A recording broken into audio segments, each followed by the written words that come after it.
Nzambe na tombeli bino pokwa elamu kati na mabota na bino. Ezali ngai ndeko na bino Pasteur Faustin Tuizana na mboka ya Allemagne. De Nzambe atie maloba kati na ngai de façon que toyeba na kosolola na likambo oyo etali rôle ya mosali na Nzambe kati na mboka.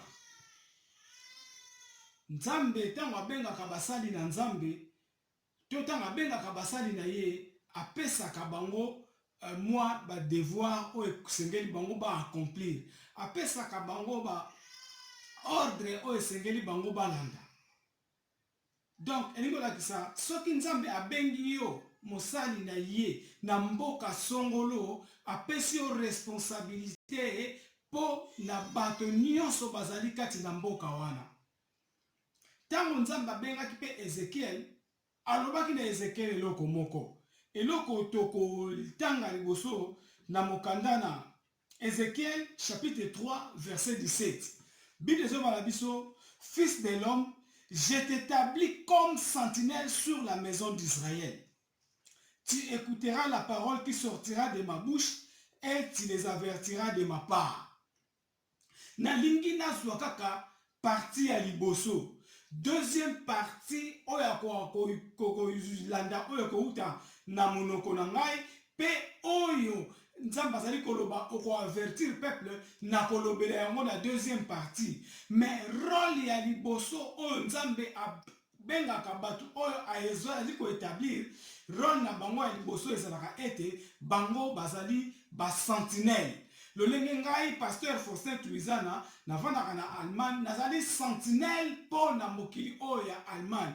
Bible ezobala biso ete tobondela na bamboka oyo bayambi po na bamboka oyo bayambi biso po bénédiction na biso ezali kodépendre na mboka oyo tovandi. Donc Nzambe atienga na mboka oyo Allemagne en tant que sentinelle. Donc rôle ya basali na Nzambe, rôle ya ba prophète kati na mokili oyo, rôle na bango ezali ya liboso bazali ba sentinelle. Bien-aimé dans le Seigneur, nalingi naloba eloko moko, sentinelle azali nani? Sentinelle na lingala oyo tobengaka sinzeli, tobengaka ye pe mokengeli. Mokengeli azali moto oyo soki bato balali ye alalaka te. Ye miso na ye ezalaka toujours ya kofungwama, atalaka kotala kokengela pona kobatela ete monguna akoka kokota na mboka te. Monguna akoka kobebisa oyo Nzambe atie kati na peuple na mboka te. Yango Nzambe atiaka biso wana en tant que ba sentinelle. Tozali ba sentinelle, donc tozali lolenge oyo te biso esika bato bazali komona te, nde biso esengeli tomona po tokoka kosala oyo Nzambe azali kosenga po na kokengela libota na biso, tokengela mboka na biso. Alobi fils de l'homme, je t'établis sentinelle dans la maison d'Israël. Ba prophète à la lumière de la Bible nde na mesana koloba. Ba prophète na mboka na biso Congo, soki bobengami ba prophète, bobengami po te Nzambe a établir bino ba sentinelle. Sentinelle ye azali moto oyo akutanaka na ba danger nyonso oyo utaka libanda. Sentinelle azali défenseur ya peuple. Sentinelle azali défenseur ya ndaku. Soki Nzambe a établisaki yo sentinelle po na mboka Congo, tolenge Nzambe a établir nga sentinelle lolenge nga azali na mboka Allemagne, Nzambe apesi nga makoki de façon que na batela batu oyo Nzambe apesi ngai bango. Lolenge bino pe na mboka Congo, Nzambe apesi wa sentinelle na mboka Congo de façon que bo batela mboka Congo, bo bundela mboka Congo. Kobundela mboka Congo biso tozali kobundela yango. Bien que biso pe tozali libanda na ba oboza na kati tozali kobundela mboka na biso. Mais eloko oyo ezali kosala pasi mingi. Okomona mosali na nzambe oyo abengami prophète oyo esengeli azala mobundeli mboka ezali ye moko kaka na monoko na ye azali kolakela mboka mabe o mboka oyo kutu ekobonga nango te o kutu mokonzi okutu akokufa o soki nini makambo ezangazanga ntina ok ye nzambe abengi ye atie sentinelle mpo mboka mpo ye alakela mboka mabe te mpo ye abunda contre bamalédiction nyonso ekouta libanda oyo ezolingi ekota na mboka me lelo komona baprofete ya nzambe ole baloba maloba ya nzambe ndenge ezali kolobela bazali kolobela susu maloba ya nzambe ndenge ezali kolobela te bakomi koloba basentiment bakomi koloba basentiment na bango yango nzambe atieki kati na ngai eloko moko ete teme moko nzambe apesi ngai alobi apesi ngai teme na masolo ya Balak na Balaam pe teme apesi ngai est-ce qu'un prophète de Dieu peut devenir sorcier mosali na nzambe sentinelle akoki kokoma mpe sorcier lelo basentinelle na Congo bakomi basorcier bango nde bakomi kolakela peuple bakomi kolakela mboka mabe o mboka ekobonga lisusu te naza komona moko aza na suki etondi ebelebele ye jamais aloba eloko ya malamu mpona mboka Congo soki ozali kolanda ye kaoyoka o makambo ekosimba te o makambo ekosimba te napesi bino 2 mois bokomona makambo mabe koya na mboka me yo batie yo sentinelle yo ozomona makambo mabe ezali koya na mboka yo ozali kobunda te ozali koempeshe te makambo mabe ya kokota na mboka yo ozali kolakela susu mboka wana mabe aussi longtemps ozalaki bible ebengi tobondela mpo na mboka oyo tovandi mpo ete bénédiction na biso ezokodépendre na mboka wana yoka soki mabe ekoti na mboka wana yo koresiste okoresiste te bien aimé dans le Seigneur okoresiste te tala Eli alobi na Akab abi ngai nalobi 3 ans et 6 mois mbula ekobeta te biloko ekobota te me ye moko mpe Eli azalaki akufaki mpe nzala Eli akufaki mpe nzala po azalaki na kati ya mboka wana ye moko alobi mbula ebeta te me ye moko mpe nzala ebeti ye ake kobombama na torrent avec torrent de Kérit nde kuna nde nzambe azali kolesa ye na nzela ya korbo na moyo azakopesa na ntongo apesi ye lipa na nyama mpe na poko apesi ye lipa na musuni bien aimé soki ozali kolakela mboka oyo nzambe apesi yo mabe pasi wana mpe ekoyela yo moko ekoepargne yo te sommes-nous les serviteurs de Dieu ou nous sommes des sorciers yo ozali koloba ete mboka ekobonga te me yo te fale obondela nzambe ete nzambe mawa na nzambe ezala kati na mboka wana de façon que mboka ekende liboso mpo soki mboka ekeye liboso yo kose retrouve peuple mpe na kati ya mboka akose retrouve me soki yo ozali kolakela mboka mabe peuple akose retrouve te yo moko mpe kokóma na nzala yo moko mpe kokóma kolela bana na yo mpe bakokende ekole te bandeko na yo so baza na maladi bakosouffrir kaka ndenge yo moko mpe okosouffrir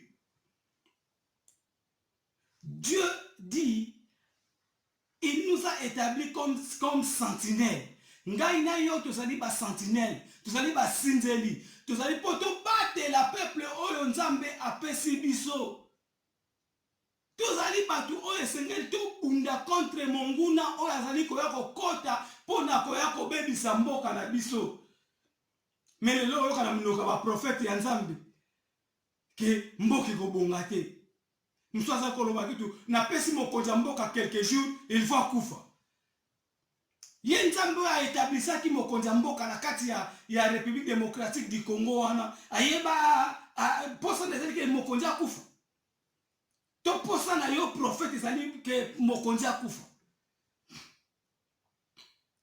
bien aimé soki bato mosusu bazali kolakela mboka na biso mabe yo prophète étant sentinelle ozali na pouvoir oyo nzambe apesi yo po biloko ete tout est au pouvoir de la langue monoko na yo wana esengeli ebimisaka maloba malamu bible ezotuna biso na mokanda ebelo na Jacques elobi ete estce na source moko mai ekokobima mibale ekokobima mai ya bololo na mai ya sukali Le prophète, ce qui dimanche comme l'église, au bandi côté ensemble. Tant on les canabas réseaux sociaux, au bandi ko laqué la mboka mabe. Kaka yomoko, au laqué limboka mabe, kaka yomoko, au bandi côté à makamu nzambe, l'église n'andenge ya malam.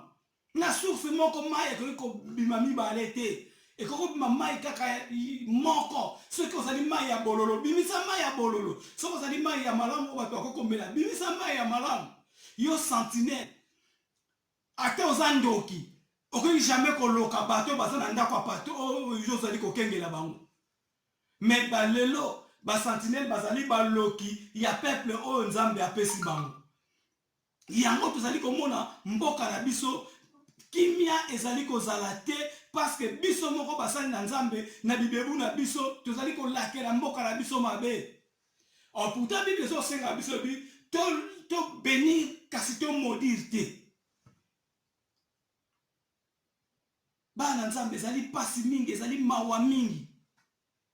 Fils de l'homme, je t'établis sentinelle sur la maison d'Israël. Prophète, Dieu t'a établi prophète, t'a établi sentinelle pour la République démocratique du Congo. Cesse de maudire la République démocratique du Congo. Au komi lokola Balaam et Balak apesi mbongo pour akende ko maudire bana ya Israël. Bien aimé, na inga yebiso loko moko ozala confus. Nzamba ko confondre yo na maloba no zali koloba wana. Yo prophète ya malheur, yo prophète ko prophétiser malheur pour la RDC. Nazali koloba no na poko na lelo. Ke nzambe ya ko confondre yo.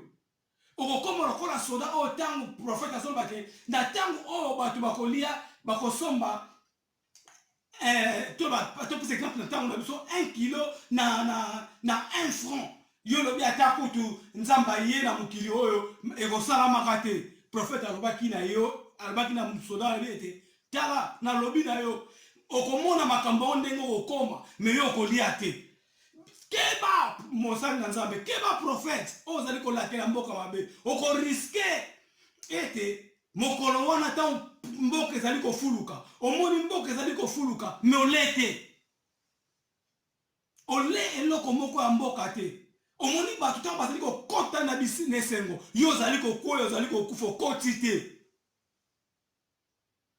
Moïse ne erreur asalaki nzambe alakisaki ye Kana me akotaki te amona Kana me Moïse akota te. Yo pe keba ndeko na ngai prophète mosali na nzambe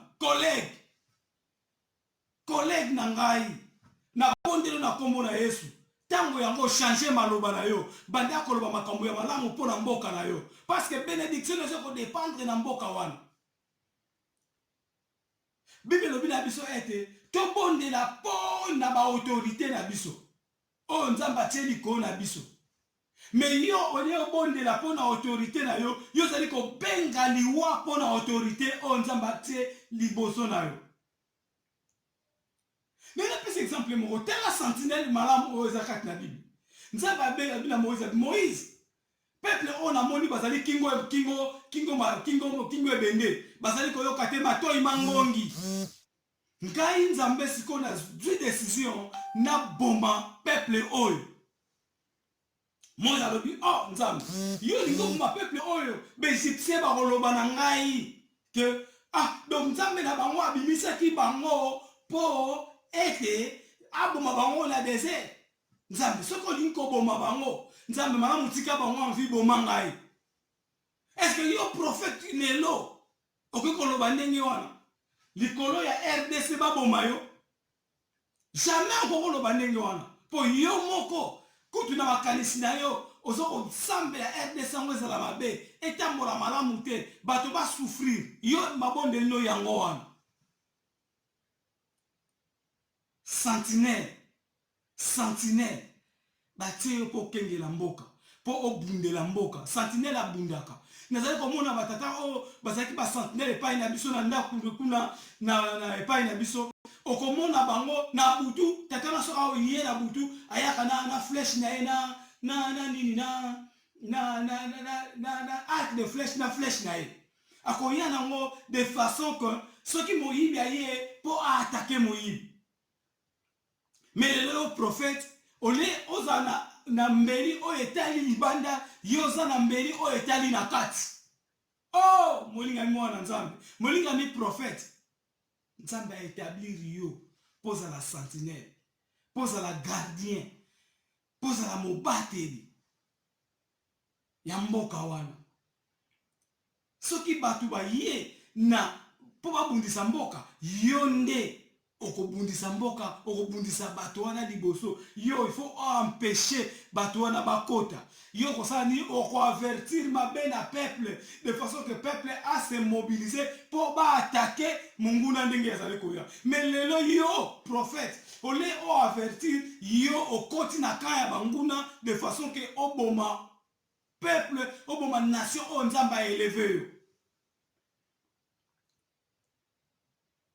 Mosali na nzambe prophète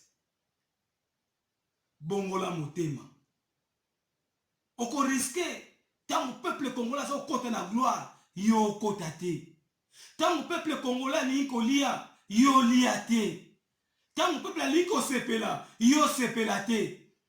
C'est parce que okobima lolenge ya Balaam qui a joué corruption et pas il y a Balak pour alob ala ke la bana Israël mabe na liko yebisa yo ndeko na prophète yeba yango oyo nzambe a pamboli moto moko ta ko la ke la yango mabe peuple a Congo ko souffrir mais lenge li pamboli ya nzambe zali kati na mboka wana Congo moto moko ta ko la ke la mboka wana Congo mabe. Et surtout aussi certaines choses basal na nzambe basal ko zongo à la légère. Ngai le jour président asa ko dédié RDC na maboko ya nzambe nazalaki choqué na kumisa nzambe na lolenge moko oyo mutali ko imaginer te. Pe nazali kota ndenge président azali koloba ete Seigneur na dédié mboka oyo na maboko na yo. Règne comme roi na mboka oyo. Assis sur ton trône na kati ya mboka oyo. Yo prophète esika bavandi si nzambe yo lakela esika wana mabe.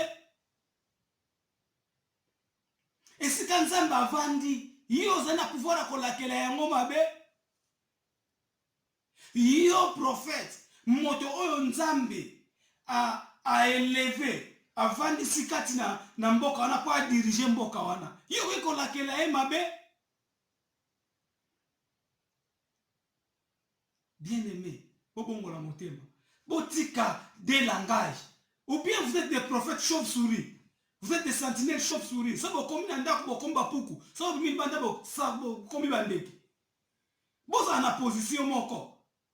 Ou bien vous êtes pour le peuple ou vous ne l'êtes pas. Bien-aimé dans le Seigneur, Nzambe a établi biso sentinelle. Ba sentinelle kati ya République démocratique du Congo. Moussa na biso ezali ya kokengela. Moussa na biso ezali to intercéder pour na mboka wana. Esika mabe ni ya okota Nzambe abuka mabe malamu ekota. Mais komi biso ba prophète to komi ko belela mabe ekota. Oh! To komi ko belela mabe ekota. Bien-aimé, bongola motema. Nzambe atieyo musali na ye na mboka RDC po okengela mboka RDC. Atieyo kunate po yo olakela mboka RDC mabe. Aussi longtemps zali ko lakela mboka RDC mabe. Tango mboka zali komona pasi, yo moko pe na kati komona pasi. Yo moko be prophète. Nzamba komemona likolo te ovanda kana RDC ono kufa penza. Ozanga pe bilo kolia. Lolenge Elias a bilo kolia tanga lobaka na kembule ko beta te 3 ans et 6 mois. Mbula pe betite. Mais Elie moko pe akufa kinza la pa kimaki. Na suka ngake luka lipa na mai pa ya veuve de Sarepta. Okele ko luka mai pa veuve de Sarepta. Keba Nzambe alingi yo mingi. Zala mobundeli ya mboka. Zala mobundeli ya mboka kozala moto azali ko lakela mboka mabete. bongola motema poko risque tant mboka okende yo ko mona yango moko liate okolia te okufa na avant mboka kende boso penda okufi nzamba bomi yo c'est parce que ça ko lakela mboka o nzamba avandi esika trône na ye bapesaki na président o nzamba établir président na mboka wana président azwi kiti na ye abi nzambe ngai na telemi nzambe ngai na telemi ngai na koki te esengeli yo nde oyo akorenie kati na mboka oyo esika nzambe rene na ye yali yo okende kolakela mabe esika bonzambe evandi yo okende kolakela mabe yango nga nalobaka retour à l'expéditeur ntango ozolakela mabe pa nzambe avandi nzambe aza kosala retour à l'expéditeur eza kozongela bobele yo moko nde moto okomona mpasi wana okoma tala suki ebele ozala kuna mbongo okoti kosala eloko te.